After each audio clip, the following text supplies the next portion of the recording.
Hello to everyone, and thank you for joining us today. I'm Vlad from the Pride Diaspora Podcast, a free space where queer immigrants can share their stories. And we hope that these stories inspire other queers around the world to fight for who they are and still be themselves. Our today's guest is Stas, who is currently living in Italy. He's an advertiser and marketer. Welcome, Stas, and thank you for joining us today. Thank you, Vlad. Thank you that you have me today here. I'm really proud to be here. Thank you. Perfect. Thank you a lot. And let's get started. Can you tell us a little bit about yourself, please? Yeah, I'm from Belarus originally, from the small city. The last previous 10 years I lived in Minsk. It's the capital of Belarus. I'm 30 years old. In Belarus, I was a marketer. Now I already tried here a few different professions. Sometimes I'm making something like a freelancer, and I'm gay. Perfect. You said that you're from a small city, yes, in Belarus. Can you tell us a little bit more how it was for you to live there? In general, it was normal. Belarus, it's a simple country with strict, simple rules. Maybe anybody knows that we have a dictatorship there. Before, it was a simple dictatorship with a lot of rules, with a lot of police. And if you are a simple, normal guy, woman, you will have some average salary. Everything will be okay. If you have something to be different from people around you, you can have problems. Or if you want to have more money, yeah, Mm-hmm. you can have problems. But the living in this city, it was normal, like in a lot of post-Soviet countries, small cities. Every time super great, people pretty polite. I never had some negative experience or conflicts. It's just a simple life. Okay, so at this time you were just enjoying your life, right? There were not much of events happening, yes, while you were living there. Yeah, nothing special. But I want to say that in post-Soviet Union culture, toxic approach to life, it's normal. It's like a norma, yeah? Sometimes we can't understand where it's toxic, where it's normal, ecological, because for us it's normal when somebody told you something bad or something wrong. Hmm. But in general, I never had some real conflicts, especially on LGBT topic. Yeah, it was just a little bit boring. So would you say that at that moment when you were living in that small city, you didn't know that you were special? No, when I lived there, I was a child. I didn't know that I'm gay and just lived there. I was born in one city. I was grown with my parents in a different, smaller city. After I moved to learn in a different city again, and after I moved to Minsk, and I didn't understand this, and I lived just a simple guy, and it's all. I really work hard in those times. I learned a lot. I tried to work because I have dreamed about my future life and my career, and I was a little bit like a horse, maybe. Aha, like a donkey, yeah, like a horse working a lot. Yeah. Honestly, it wasn't super a lot, but it was a lot, and I have never thought about something else, just about my work, about my study at the Uh-huh. university, and it's all.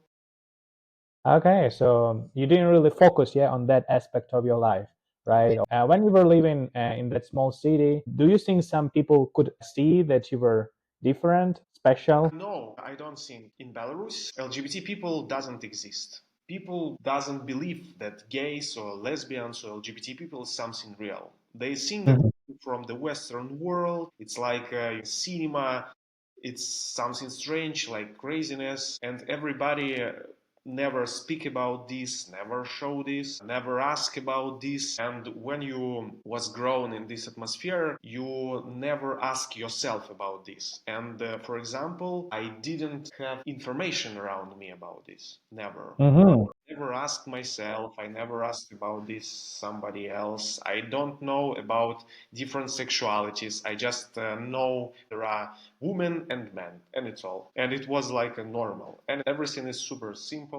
Okay. And when was the first time you encountered a gay person or a lesbian person? When I first heard about this, Yes, when the first time you heard or maybe you saw someone who was a different sexuality? When I became adult, when I moved to different city, I started to have romantic feelings. And at first I started to feel this to men too. Sometimes I understood that men can be romantic, can be lovable in romantic meaning. Of course, I started to understand something inside me.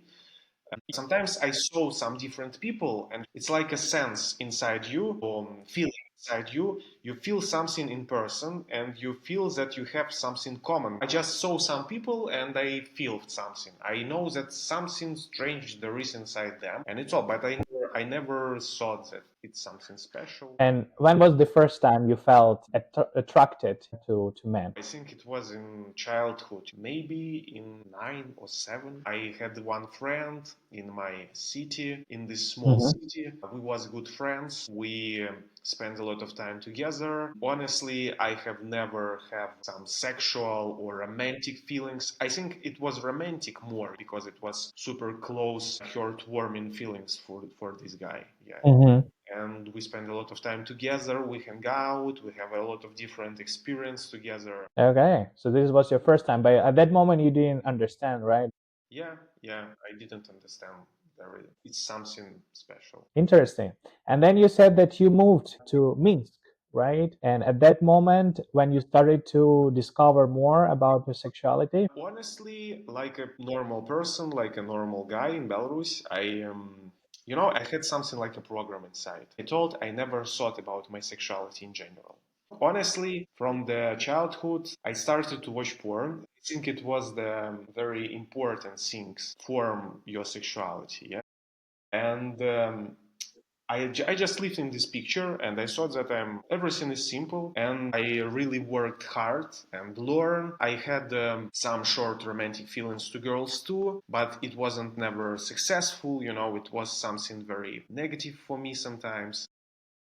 And I just lived in Minsk. I started my first relationship with a girl, but it wasn't successful too. And I just continued to live. I had a time when I was alone a long time. I had some problem with my personal life in general, some problems with my career, and I started to visit a psychologist in Minsk. We spoke about a lot of topics in my life. We had a good conversations about my inner feelings, about everything. And she told me once that maybe you are gay.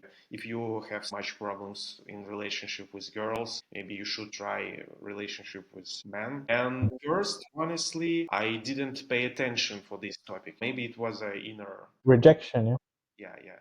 But it wasn't conscious because in general I had a lot of problems in those times. And I didn't pay attention for this question. I continued to move forward, but after some time I had a real bad problems in my life, something like a depression maybe. I lost my job. I moved again to my mother's home. It was really hard times and I started to renew my thoughts in my head about everything.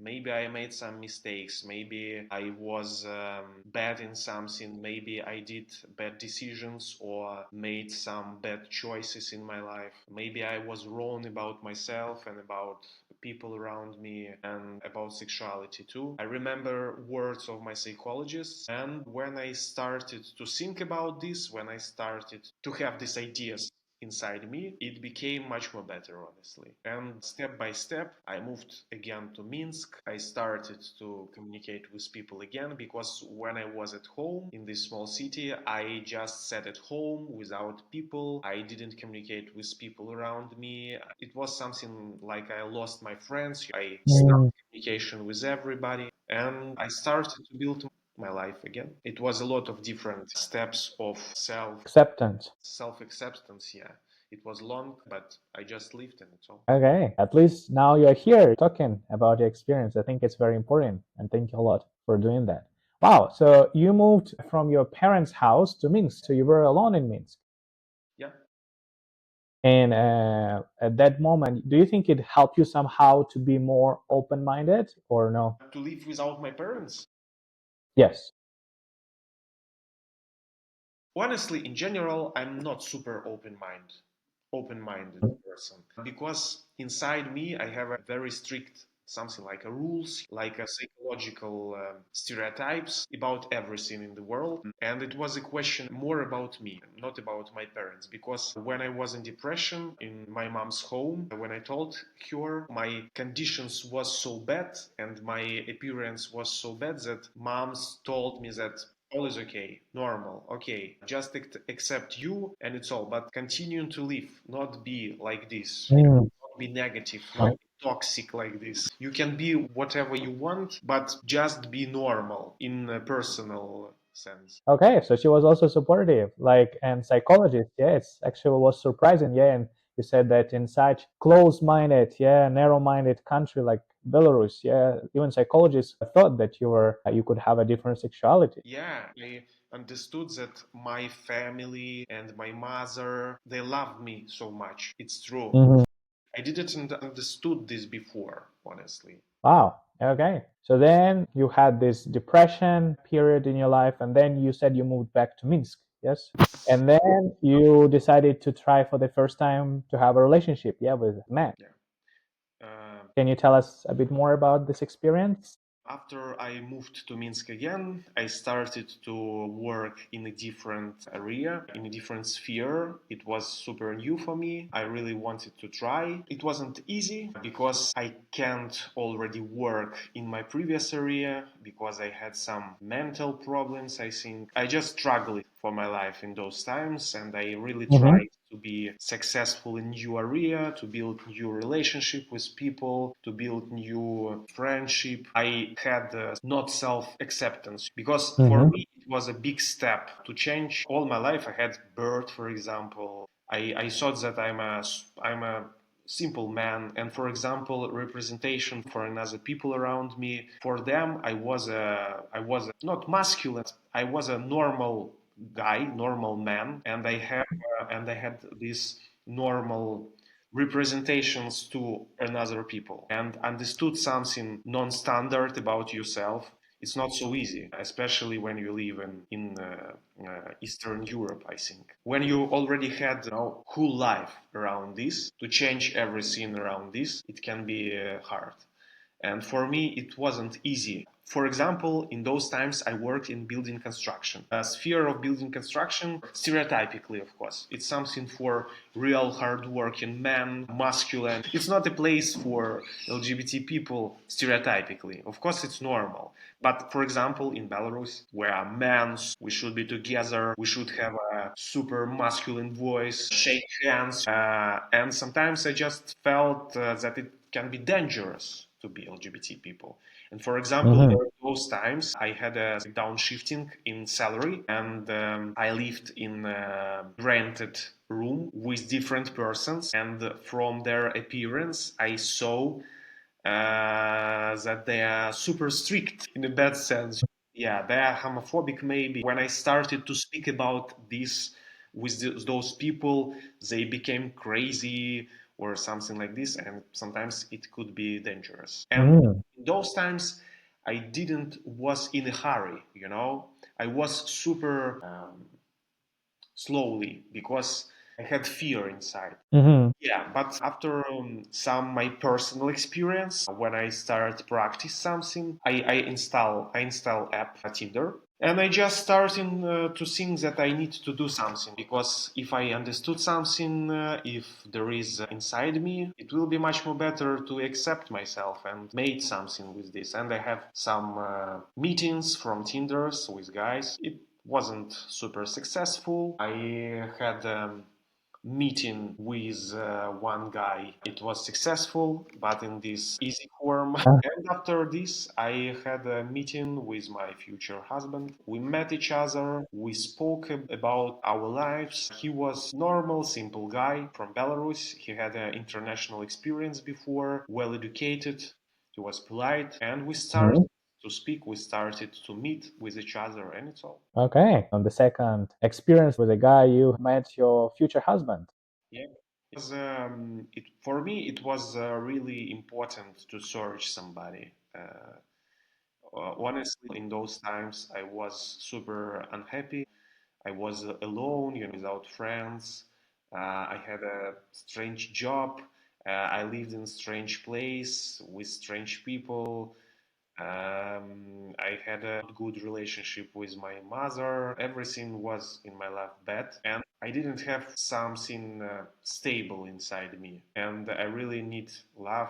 I met Pasha, and we started communicate. It was easy. It was smart. Yes, that's nice. And then you move in Italy, yeah? How did it happen? How did you decide to move from Belarus? After those times, when I started to meet with Pasha, we started to live together. After a few months, I had a new wave of energy in my life. Huh. Positive energy. I started to work in marketing again because I had some network in this sphere in Minsk. I started to work in new place, in new position. For me, it was a next step in the salary and in my professional approach in my career with new people around me. It was good. I started to renew relationship with my friends in Minsk. My relationship with my family became better, with my mother especially.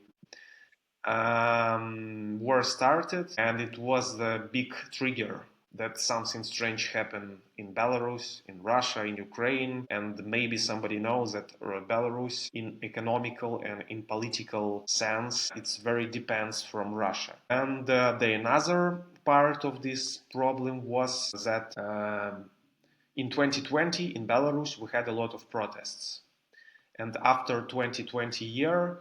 Uh, Atmosphere and conditions in Belarus became worse Mhm. in a lot of ways. It became more dictatorship. I had inner pressure, big inner pressure, and I think Pasha felt this too, especially when you LGBT when you person in Belarus, you can't be super open. When you making coming out in your job, it's already something big because you never know how it can be. You never know people's motivation. In my case, it was normal because people around me was polite to me, friendly. In general, I like to communicate with them. And I think this pressure, inner pressure, it was more a question about my self-acceptance in this atmosphere. Because when you lived in this atmosphere all the time, all your life, you have something like self-representation for yourself. You should be the part of this atmosphere. You already have a Mhm.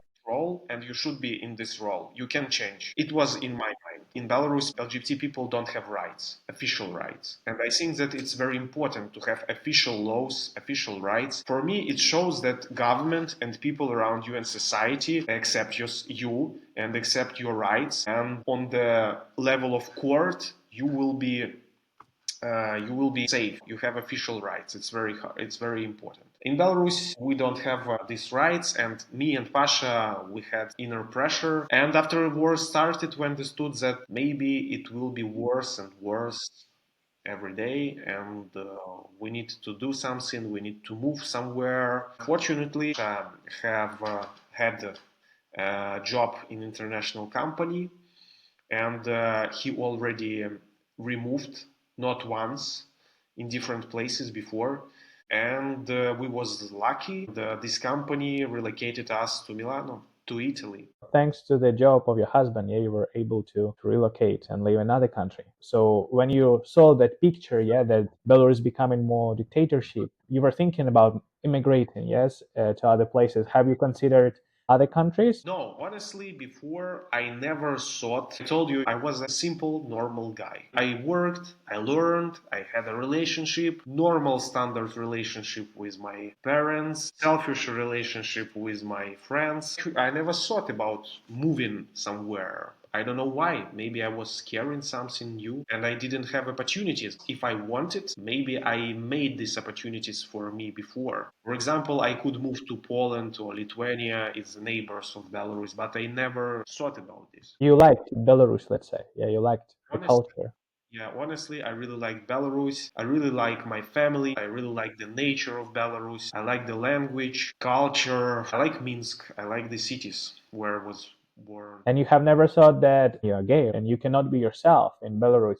Have you ever tried to detach yourself? Yeah, like say, I don't want to be part of this. I don't want to live in Belarus. Your experience is the opposite. You will say, okay, I like this place. I will want to try to make myself comfortable to live even in a dictatorship in such close-minded place? It's all started again from my speaking with a psychologist. When I worked in building construction and I was in super bad mood, I wrote her and asked that, okay, I'm a gay, but what can I do in this life in Belarus? Because in Belarus, gays don't have rights. What can I do in this country? Because I don't have a exit exit from this situation. Mm-hmm. She told me that maybe you should to move from Belarus, maybe you should to move to Europe, for example, somewhere else where people have rights. So psychology helped you to understand sexuality, and she helped you to see different perspective that in Belarus the life wouldn't be as comfortable as in Europe. Yeah. Okay.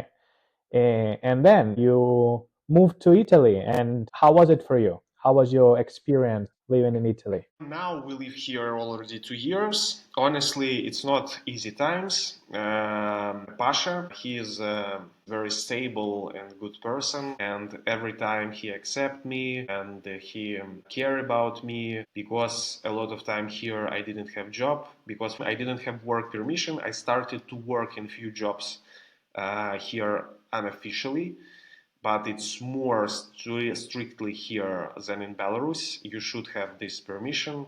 When I get this permission, I started to work officially. Again, it's not easy. When I was in Belarus, I was a marketer, I was a creative copywriter with normal good salary. Here, I started to work like a waiter, like a builder. Yeah, now I work like a doorman. And for me, it's like a downshifting, and salary is not so good. I struggle for this because I started my life from zero in professional meaning, in relationship with friends. I trying to make some friendship with people. Sometimes it can be really hard because I had a lot of free time in loneliness, and for example, I have never learned and I absolutely didn't know Italian language. We didn't choose this country, didn't choose this city. It was a luck for us. Good country, it's good city with democracy. Sometimes it can be hard, sometimes it can be easy, sometimes it's normal. It depends on me. How I organize my life. I started to work remotely in Russian language a few times, but I understood that I'm not so well in remote job, unfortunately. Okay. So if we talk about the in terms of LGBT, yeah, rights, representation, because Italy is also not very LGBT friendly country, right?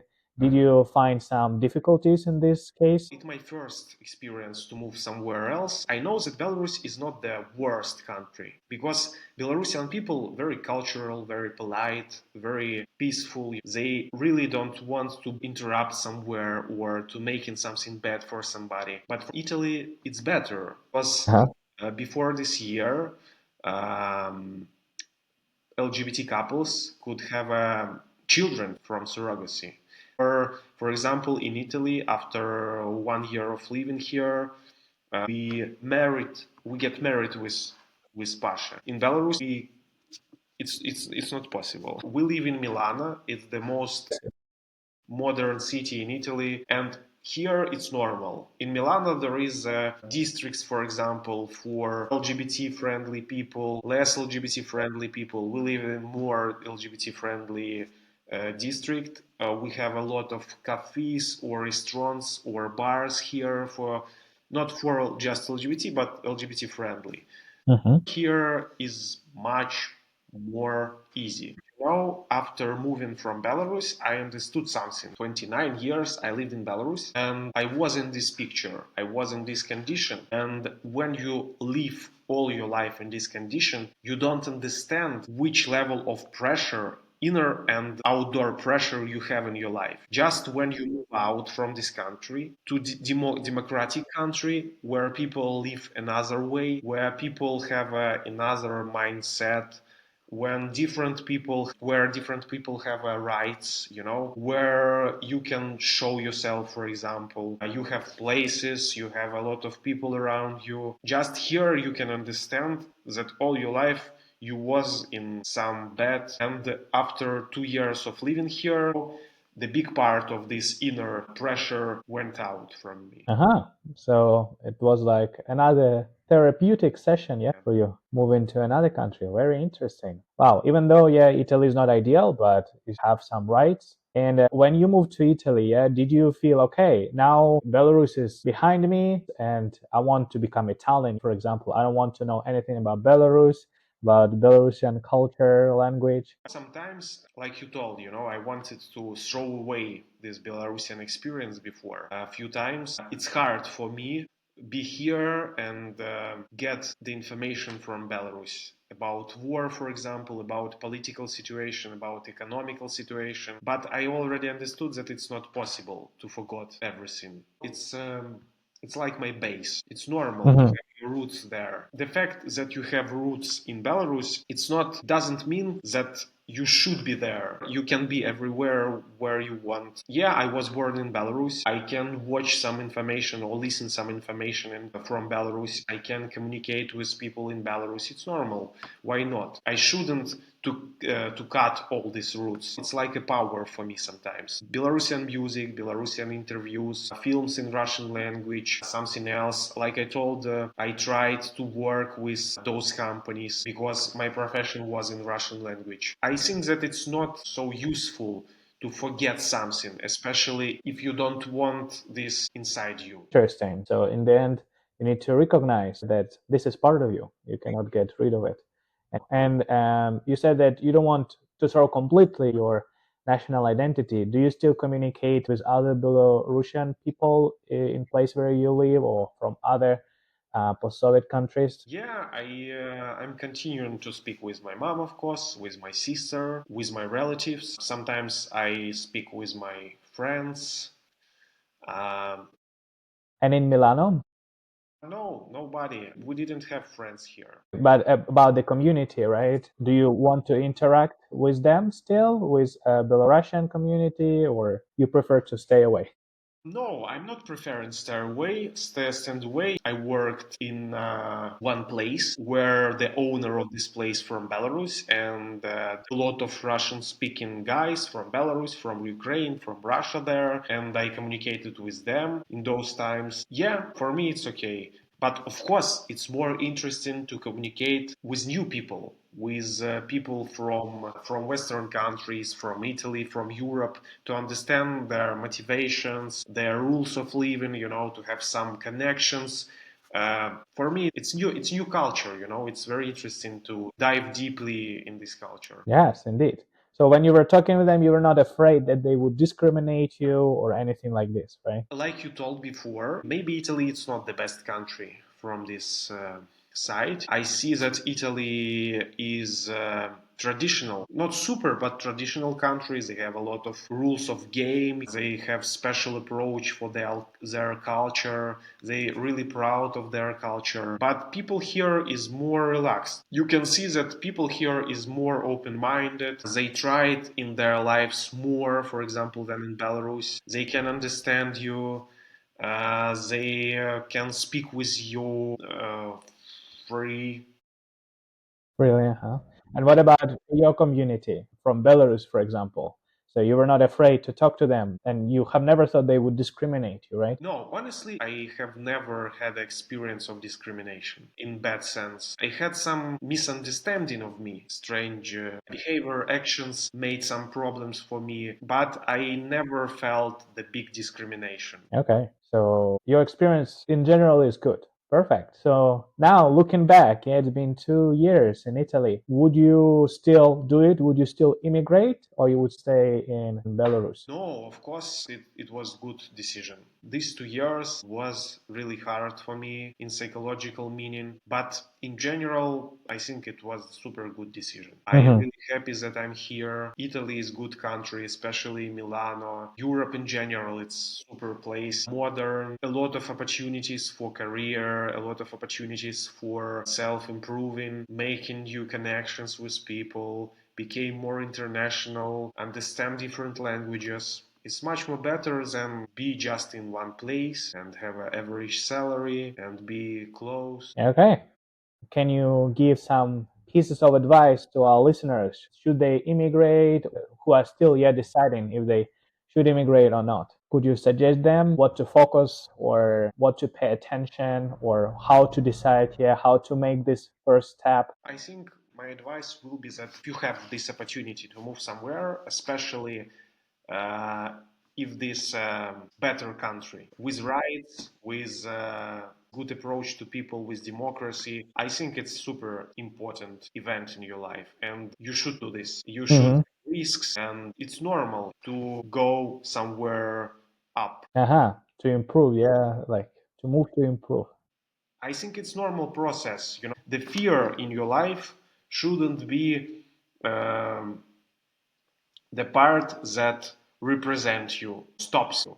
Fear is Mm-hmm. normal, but you should think about yourself first, not about your society, about your country, about your parents, about your friends. Of course, you should think about them too, but you should be in safe and in normal conditions with rights for you. Mm-hmm. I think it works. It's not just about you, it's more about your family too, because your generation will put all of your family on the next level. When we moved here, we thought not just about us, we thought about our children, about our future generation, because for us in Belarus, no future. And I think it's a good decision. If you, I don't know, yeah, if you are preparing and you know what are you doing. Thank you again, Stas, for coming and sharing your valuable and intimate part of your story. I really appreciate that, and I hope our listeners too. And I wish you all the best in Italy and with your future kids, your next generation that you will raise Thank you. there. Thank you.